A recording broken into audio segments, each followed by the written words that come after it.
Good morning, children. Today in Social Science in Civics, in Class 9, we continue the lesson Working of Institutions. We'll talk now of the powers of the Lok Sabha and the Rajya Sabha. Now we see that our constitution gives some special powers to Rajya Sabha, but on most of the matters, Lok Sabha exercises supreme power. That means no doubt that the Rajya Sabha has been given some powers according to the constitution, but in most cases we see that the Lok Sabha exercises supreme power. That means that they have more power. Now we see the ordinary laws which are passed in the country. Any ordinary laws needs to be passed by both the houses. In fact, they can be presented in any of the two houses first and then sent to the other house. If there is a difference between the two, that is, between the Lok Sabha and the Rajya Sabha, then in that case a joint session is held to discuss the matter. And the final decision is then taken in this joint session. In such a case, when in the joint session that it is more likely that the Lok Sabha and the will of the Lok Sabha will prevail because of its large number of members. So in case there is the joint session, in most cases it will be the Lok Sabha and the will or the wish of the Lok Sabha that is going to prevail. Then we see that money matters are introduced in the Lok Sabha. Now Lok Sabha exercises more powers in money matters. How it is? That is, once the Lok Sabha passes the budget of the government or any other money related matter or law, that is a money bill, Rajya Sabha cannot reject it. It cannot reject it, but what it can do is that it can delay the money bill by 14 days or a fortnight, or it can suggest to change it. That means some suggestion may be given regarding the change, what they feel so. But the Lok Sabha may or may not accept these changes. That means whatever the suggestion that has been given by the Rajya Sabha to the Lok Sabha regarding the money bill, one, it can delay the matter or the money bill by 14 days only, and secondly, it is not binding on the Lok Sabha that it may accept that change or it may not accept the change that has been suggested by the Rajya Sabha. So that means that in money matters, Lok Sabha definitely has more powers. Then we see that the Lok Sabha controls the Council of Ministers. As we see that the Prime Minister is appointed with the support of the majority of the members of the Lok Sabha. So, therefore, on that basis, on the support of the majority of the members of the Lok Sabha, the Prime Minister of the country is appointed.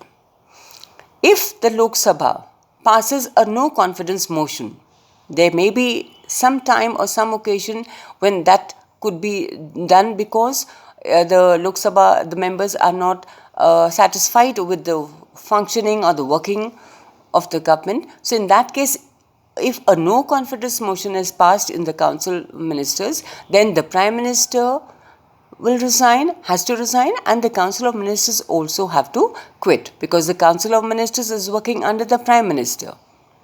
But Rajya Sabha does not have this power. So we see that in most cases it is the Lok Sabha which exercises supreme power in the country. Now we see who are the people who are involved in the working of the country, of how the decisions are taken and how the matters are decided upon, how policies are formed and how they are executed also. So we see that they are called as executives. Executives are the people who form the policies and who implement the policies. Now we see that we have two types of executive. We have political executive and we have permanent executive. And we see that in a democratic country, these are the two types of executives that we have: political executive and permanent executive. Now, we talk about the political executive first. They are elected by the people for a specific period. That is, when we have general elections, they are elected, and they are elected for a period of 5 years. So they have a tenure of 5 years. and they take all major decisions on behalf of the people. So we have the different ministers that we have in the country.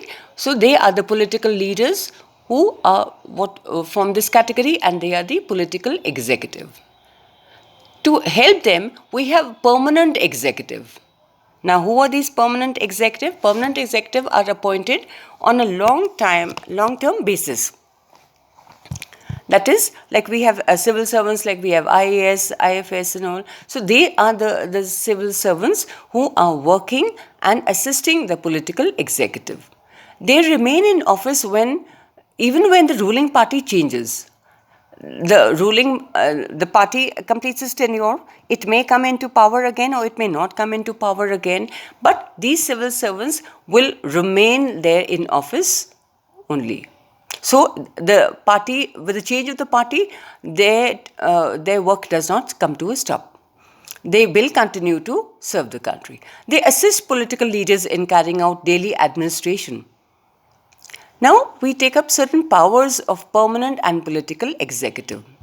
If we see, political executive has more power than permanent executive. Why is this so? Because political executive is elected by the people. When we have elections, these people, these ministers who take charge, they are elected by the people, and in a democracy, the will of the people is important, because everything is based on the opinion and the will and the desire of the people. So they have a major role to play. They are also answerable to the people. Whatever action that they have taken, or whatever decisions that they may have taken, and whatever the consequences are, they are all responsible and they are answerable to the people also. So we see that the political executive are powerful, and they have more power than the permanent executive. Now we talk of the permanent executive. Now, who are these permanent executives? Definitely they are more educated, and they have the expertise. They are experts on subjects of ministry, on different matters. They are very knowledgeable, and they are, like if we take the example like the advisor of the finance ministry, he has more knowledge and about economics and knows more maybe than the minister as well about economics.